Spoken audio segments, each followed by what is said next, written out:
எனக்கு ஒண்ணு புரியல. நீங்க தமிழ் தேசிய கொள்கை தானே பேசுறீங்க. அப்படின்னா நீங்க ஜாதி அரசியல ஏன் பேசணும்? பிரபாகரன் ஜாதி அரசியல் பேசினாரா? தமிழ் தேசியங்கிறது ஜாதி அரசியலா? இங்க நீங்க ஒண்ணு ஜாதி அரசியல் பேசுங்க. இல்ல தமிழ் தேசிய அரசியல் பேசுங்க. இல்லன்னா நேரடியா இந்துத்துவ அரசியல் பேசுங்க, ஆர்எஸ்எஸ் அரசியல் பேசுங்க. ஏதாவது ஒண்ணு ஒழுங்கா பேசியா? மேடைக்கு மேடை ஏதோ ஒண்ணு பேசிக்கிட்டு உளறிக்கிட்டு சுத்திக்கிட்டு இருக்கிறீங்க. செட்டியார் வீட்டுக்கு போனா அங்க போய் ஒரு பேச்சு, சௌராஷ்டிரா மாநாட்டுக்கு போனா அங்க போய் ஒரு பேச்சு, வன்னியர் மாநாட்டுக்கு போனா எங்க ஐயா தான் இவரு, எங்க கொய்யா தான் இவருன்னு பேசுற. யாரையா நீ? லூசா நீ? ஆனா ஒரு நாள் ஆச்சும் நான் நாடார்னு போய் சொல்லியிருக்கியா?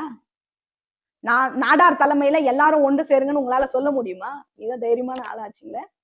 பறையன் பறையன்னு சொல்றீங்க, பள்ளம் பல்லன்னு சொல்றீங்க. நான் தான் நாடார். என் தலைமையில எல்லா ஜாதியும் வாங்கடான்னு நீங்க சொல்லி பாருங்க. சொல்லிதான் பாருங்களேன். உங்களுக்கு துணிவு இருந்தா இந்த வார்த்தையை சொல்லுங்க பாப்போம். அதுக்காக நான் காத்துக்கிட்டு இருக்கேன்.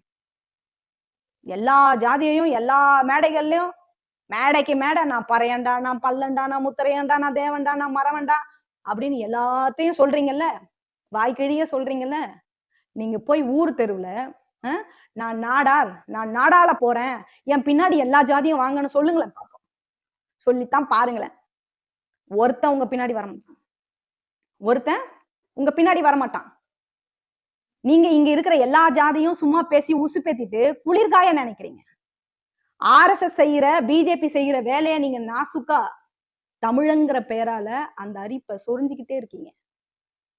இதெல்லாம் வேணாம் தம்பி, நிறுத்திக்கோங்க.